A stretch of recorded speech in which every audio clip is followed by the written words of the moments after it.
উপৰাষ্ট্ৰীয় প্ৰতিষেধক প্ৰদান অনুষ্ঠান 2024 অন্তৰ্গত ৰাজ্যব্যাপী ৰূপায়ণ কৰা পালছ পলিঅ' অভিযানৰ চৰাইদেউ জিলাতো আৰম্ভ কৰা হৈছে। এই উপলক্ষে পুৱা সোণাৰী নগৰ স্বাস্থ্য কেন্দ্ৰত এক জিলা পৰ্যায়ৰ উদ্বোধনী সভাৰ আয়োজন কৰা হয়। জ্যেষ্ঠ স্বাস্থ্যকৰ্মী ৰূপম ফুকনে আঁত ধৰা অনুষ্ঠানটিত বিশিষ্ট অতিথি হিচাপে উপস্থিত থকা চৰাইদেউ জিলা স্বাস্থ্য বিভাগৰ যুটীয়া সঞ্চালক ডাক্তৰ জ্যোতিৰ্ময় শৰ্মা বৰুৱাই এক চমু ভাষণেৰে তিনিদিনীয়া অভিযানৰ শুভাৰম্ভ কৰে। অনুষ্ঠানত মুখ্য চিকিৎসা আৰু স্বাস্থ্য বিষয়া ডাক্তৰ বেণুধৰ দুৱাৰা, ৰাষ্ট্ৰীয় স্বাস্থ্য অভিযানৰ জিলা আঁচনি পৰিচালক অভিজিত শৰ্মাই ভাষণ দিয়ে। ইয়াৰ পিছতে অতিথিসকলৰ দ্বাৰা উপস্থিত 0 পৰা 5 বছৰ বয়সৰ শিশুসকলক দুটোপালকৈ পলিঅ' প্ৰতিষেধক খুৱাই অভিযানৰ শুভাৰম্ভ কৰে।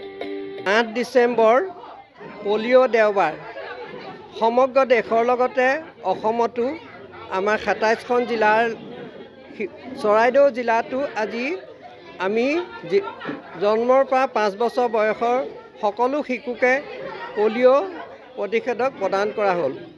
আজি আমি এই অনুষ্ঠানৰ সোণাৰী নগৰীয়া স্বাস্থ্য কেন্দ্ৰত আমি শুভাৰম্ভ কৰিলোঁ। এই কাৰ্যসূচী আজি বুথত হ'ব আৰু কাইলৈ আৰু পৰহিলৈ এই দুদিন ঘৰে ঘৰে স্বাস্থ্যকৰ্মী গৈ পলিঅ' পালি খুৱাব। এই কাৰ্যসূচী সফল ৰূপায়ণৰ কাৰণে আমি সমূহ চৰাইদেউবাসী ৰাইজৰ সহায় সহযোগ কামনা কৰোঁ, যাতে সমগ্ৰ ভাৰতৰ লগতে আমাৰ অসমখনো পলিঅ'মুক্ত হয়। এই কামনাৰে মই সামৰণি মাৰিলোঁ। মথুৰাপুৰৰ পৰা ইছলাম আহমেদৰ ৰিপৰ্ট, অসম আদিত্য। NKS হুণ্ডাইলৈ স্বাগতম। নৰ্থ ইষ্টৰ প্ৰথম GDSI 2.0 ফিচাৰ্ছ ডিলাৰ হৈছে NKS হুণ্ডাই।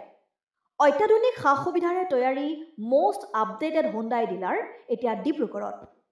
আমাৰ NKS হুণ্ডাই ডিলাৰত open sales consulted room, customer ৰুমৰ লগতে পুৰণি গাড়ীৰ এক্সচেঞ্জ ফেচিলিটিও ৰখা হৈছে।